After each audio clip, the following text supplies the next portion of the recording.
and gentlemen, our years of experience have brought us to the conclusion that our industry has entered a world of switch. Okay.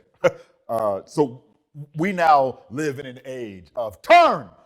What in the world? Okay. Soon our industry will be shift. Wait, we can certainly plan for change. Dang it, just hold on. Switch. No. Give me a moment to think. Turn. Can you just stop and shift? Can we just take a break?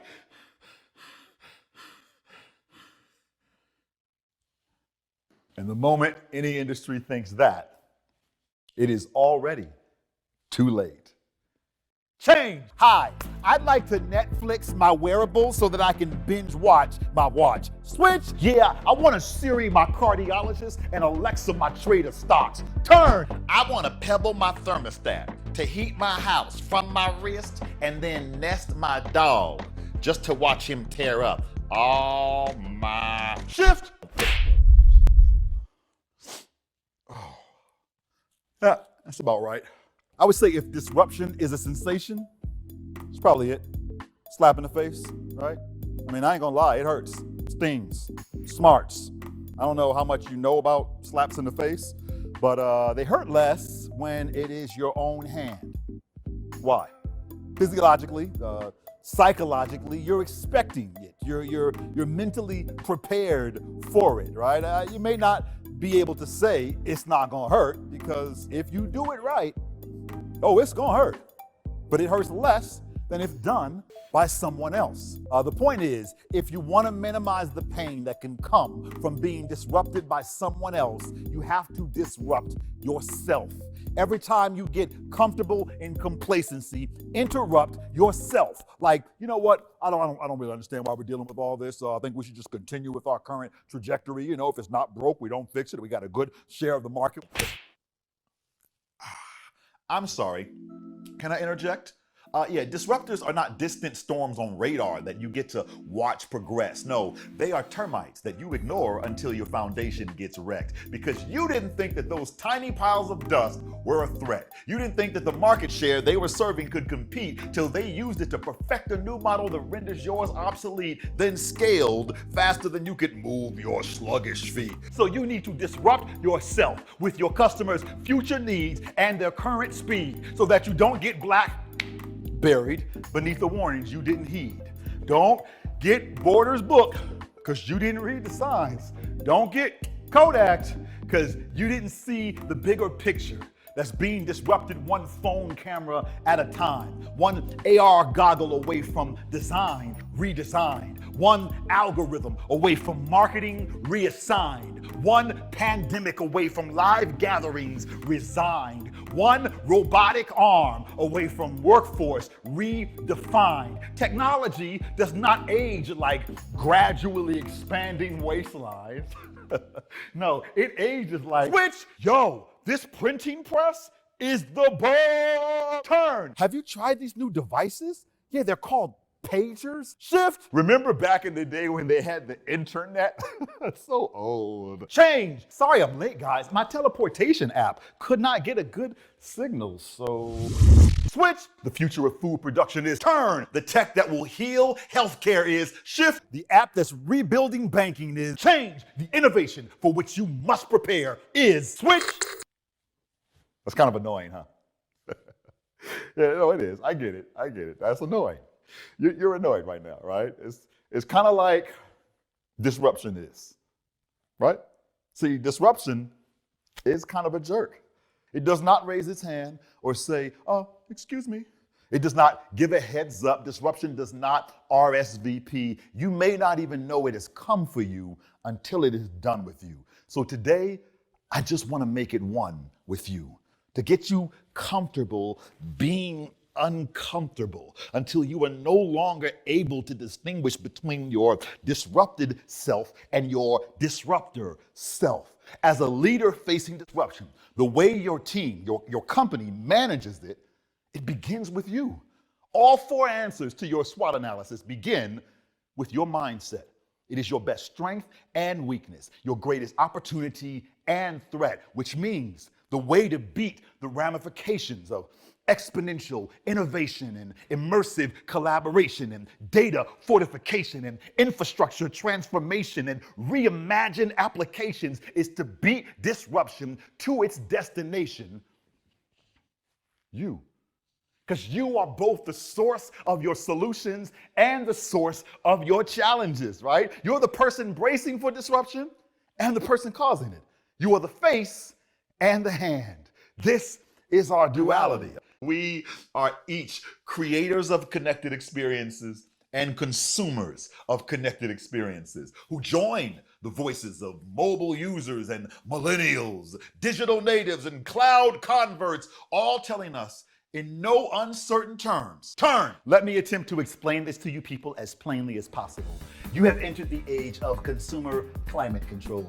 We decide that's hot, I hope you dress light. We say that's cool, I hope you like ice. Resistance is futile. It is a custom-made, made-to-order life now, navigated by a generation born in cyberspace with unbound places to go and people to interface with. So face it, the old model has been replaced with the new matrix, and I know adaptation is tough to taste quick, but if okay, I'm gonna need you people to keep up, okay? Keep up. Listen, folks, there is a new sheriff in town enforcing a digital disruption, a customer coup, changing the laws of supply and demand to supply on demand. We want what we want, how we want it, and we want it now. Please try and keep up, people. Keep up. We take our radio by satellite, our TV, no ads, our big data small enough to fit in iPads. We are press dash, like fast pass, like click and collect the Internet of Things, like using blockchains to unlock chains that are trying to stop change. And if you feel like you're falling behind, well, you should have mobile ordered ahead, because technology is no longer a walkway, it is a runway, people. And this year's fashion is all mobile, like tablets with shoulder straps that give purses the blues. Our money is on the move, our fortune is in our phone. So if you like it, then you should have put a ringtone on it. Because this world is not slowing down for any of us. Technology's possibilities are endless. Its rules are not hard and fast, and they keep changing in a flash. Education, redefining the concept of a class. Health, redesigning the components of care. Quality of life is being amended. Longevity of life being extended. Machine learning and AI are all at the heart of it. And man, I want a piece of all of it. So I'm only trying to partner with the brands that have their hands in every part of it. Shift. Oh, okay, I don't like this guy's pacing at all. It is very uncomfortable for me. I don't understand why he has to go so fast. I think that we should all just slow down and hold a meeting, yes, and assign a committee and figure out the right acronym to change. This is how disruption feels. Like this, like whatever is happening to you right now as I'm preventing you from getting ahead of me. Because you want to, right? That's how we're hardwired. You want to get ahead of me. Where's this going? How come he doesn't have a PowerPoint slide? Where are his 5 steps to this or 3 steps to that, right? You want to know where this is going. You want me to get to the point right away. You are literally watching me disrupt your entire notion of what a keynote speaker even is. Like, for example, you kind of want to call this a rap, don't you? You're like, I think it's a rap, guys. Yeah, because earlier he was rapping and then it got very rappy. I'm going to go with rap. Feels like a rap, right? But then, it has no beat. So then you start to call it poetry, but then it has some speech. So what inevitably comes out is, hey, bro, really liked your rap, speech, word, poem thingy. It's good stuff. And that's all right. That's cool, because I knew that if I was going to disrupt public speaking, it would be up to me to put the right words in the industry's mouth and give voice to new thoughts, because the disruptor's job is to make the world think outside of the switch. So wait, are you a speaker or a performer? Turn. The fabric of our life is losing its seams. The world is ditching its stitching. Frictionless payments, omni-channel connections, harmonious automation. Everyone wants a seamless, connected experience for their customers. So why not me? I wanted that too, right? I saw the possibility of a more connected speaking experience. So I decided that I was going to disrupt the industry. I figured, okay, listen, if art is so moving and memorable, if art makes content so sticky, then why is art being used as the break from the speaker content and not the vehicle for the speaker content? And that was when I decided to disrupt the paradigm of public speaking with a more seamlessly connected stage experience. And I created a new category of speaking called Poetic Voice. And there's risk in that, right? It's risky for me to be doing this right now, to embody disruption instead of just talking about it. But as a communication leader myself, well, I gotta take the risk in order to crack open new possibilities for you as the viewer. I can't talk to you about how to do and unless I also show you how I do and how I innovate in my industry to create that connected experience, which is why now when they ask, so wait, are you a speaker or a performer? Yes. No, I'm asking if you are an artist or a presenter. Exactly. No, I'm asking if this is gonna be entertainment or content. You nailed it. This is how we, who are allergic to the word or, think. Are you a phone or a computer? Yes. Are you a computer or a camera? Exactly. Are you a camera or a vision? You nailed it. Are you a vision or a voice? I am allergic to the word or. And so is technology. I'm not alone in this, folks. Technology was born to be seamless and inclusive. It's not, I mean, think about it. What coding? Coding is not ones or zeros, right? No, it's ones and zeros. It's infinite combinations of them, endless possibilities of, okay, let me stop there. Hold on a second.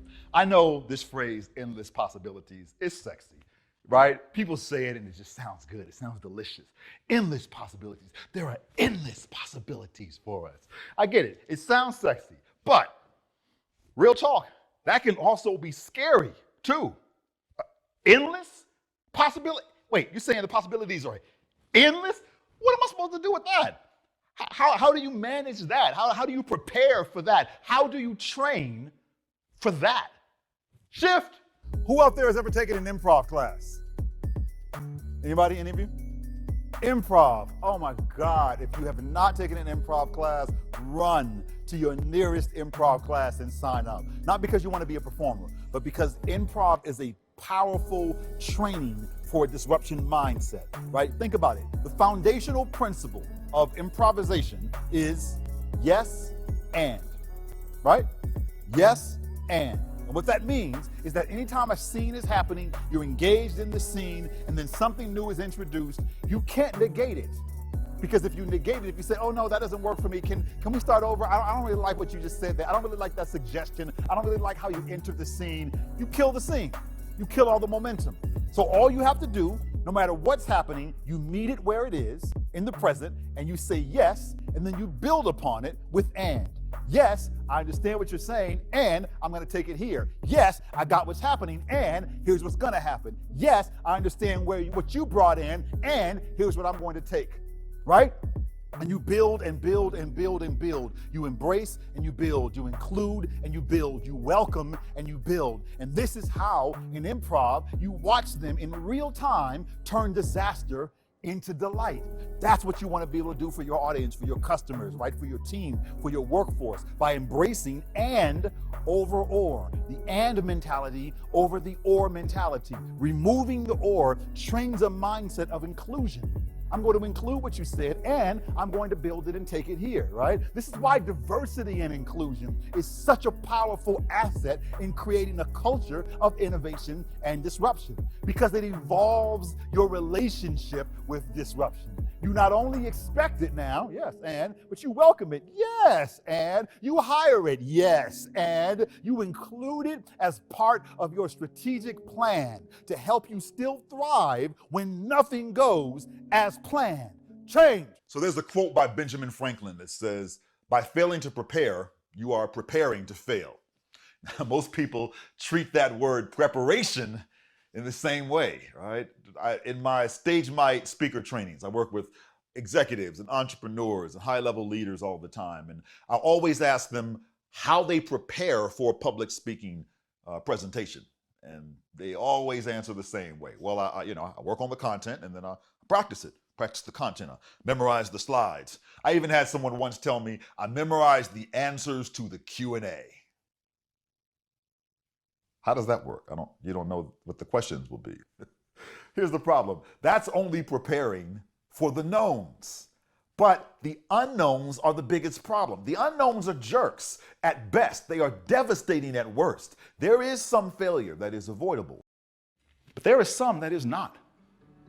In 2007, I had what could only be described as the best year ever. Oh my God, I was killing it. I was doing finance presentations, analyst meetings, PR presentations. I had been hired by Oprah Winfrey to perform as a gift to Maya Angelou. I was doing a theater two-man show with my partner, Steve Connell, a theater-style run in Washington, D.C. We were on top of the world. 2008, not so much.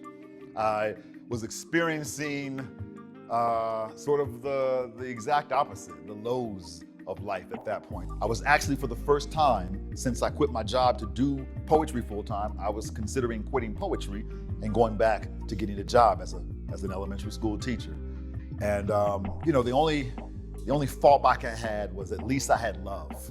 And so I ordered an engagement ring that was being delivered to me, and I was practicing my best proposal poses and getting ready to propose to my then girlfriend. And then she broke up with me as the ring was being shipped. Cold-blooded. Oh my God. Not only did she break up with me, but she kind of broke me.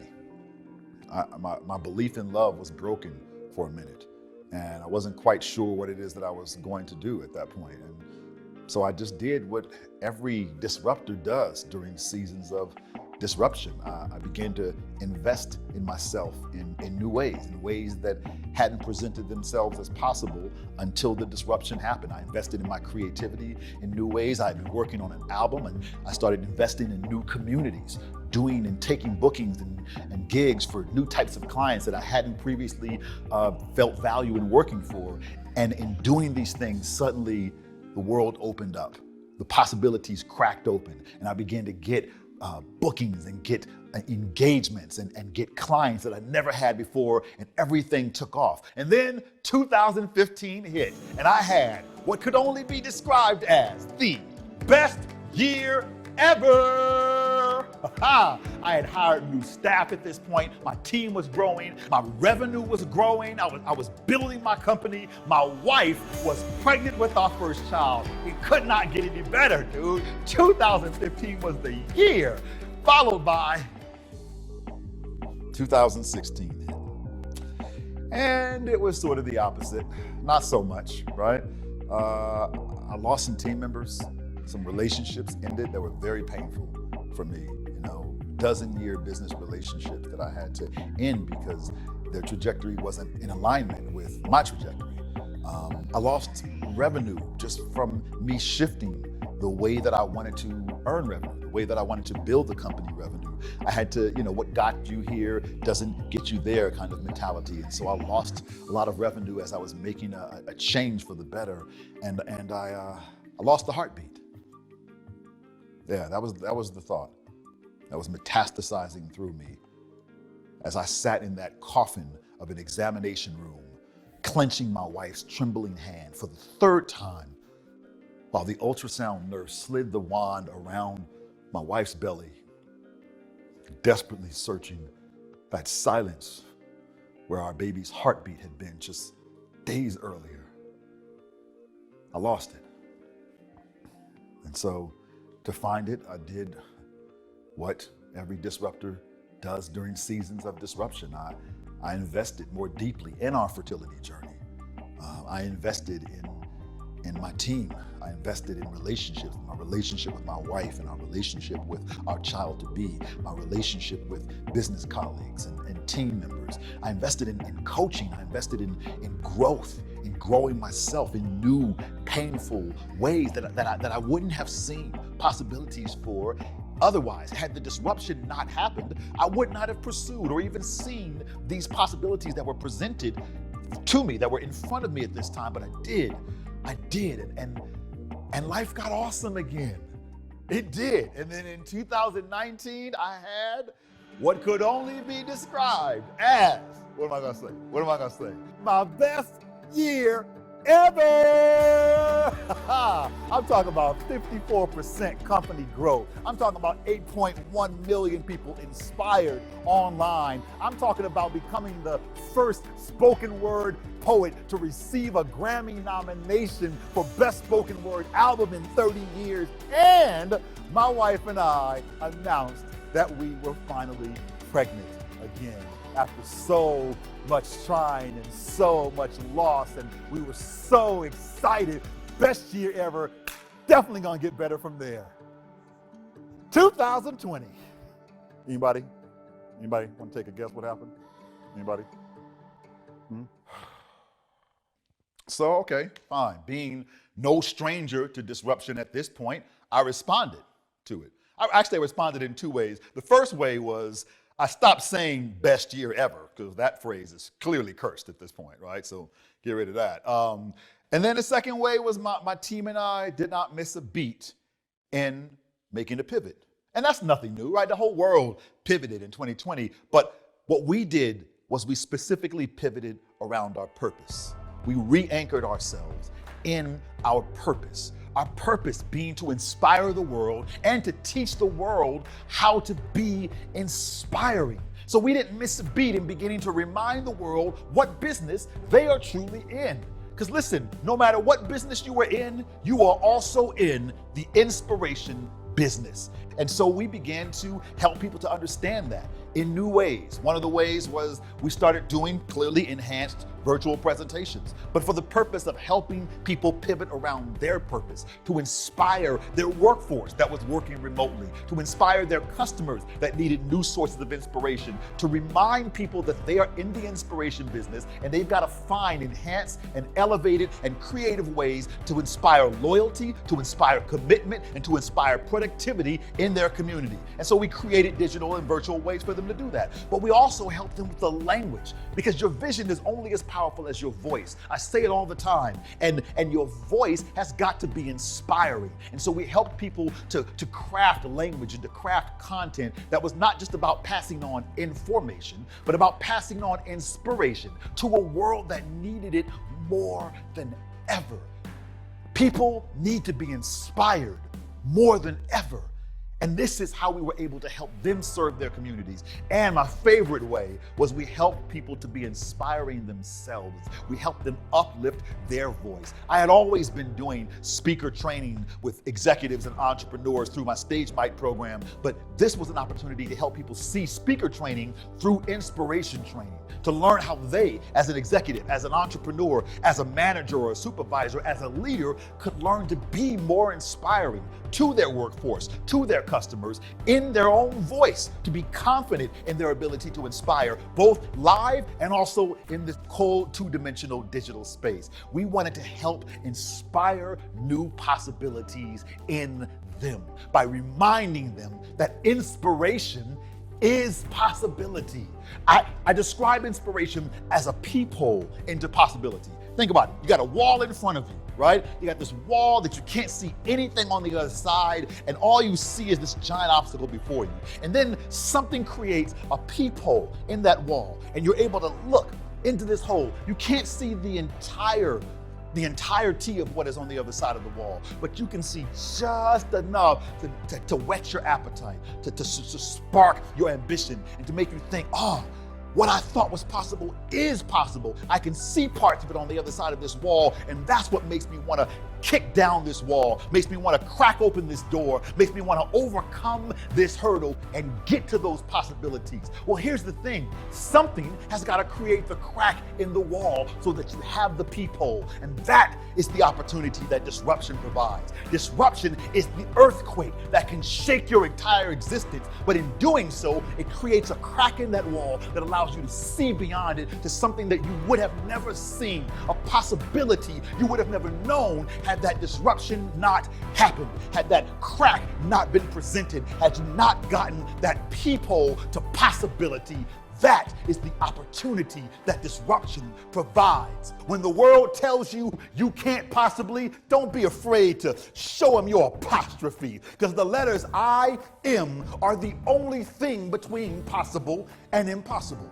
Meaning, I'm the only thing between possible and impossible. So every day I choose to do the I'm possible. If you push through the discomfort, you face your disruptive fears, if you leave here with new ideas and you keep collaborating with your peers, if you allow yourself to listen to your future with new ears, the pattern of disruption kind of starts to become clear. Switch! There's sort of a harmony here. Turn. A real-time rhythm you can catch to shift, harness its power whenever you choose now. Change, because you've got the groove now. Switch. This, people, is the moment. Turn, that you stop being a disruptor. Shift and you become disruption. Change. And now you can control it. Switch, turn, whenever your industry tries to shift, change, and you can dance with it. Switch, Turn when technology decides to shift, change, and you can own it because you now know how to switch your mindset quickly and forever. Turn profits that now shift gears easily in order to unearth new possibilities that stand and thrive and smile in the face of change.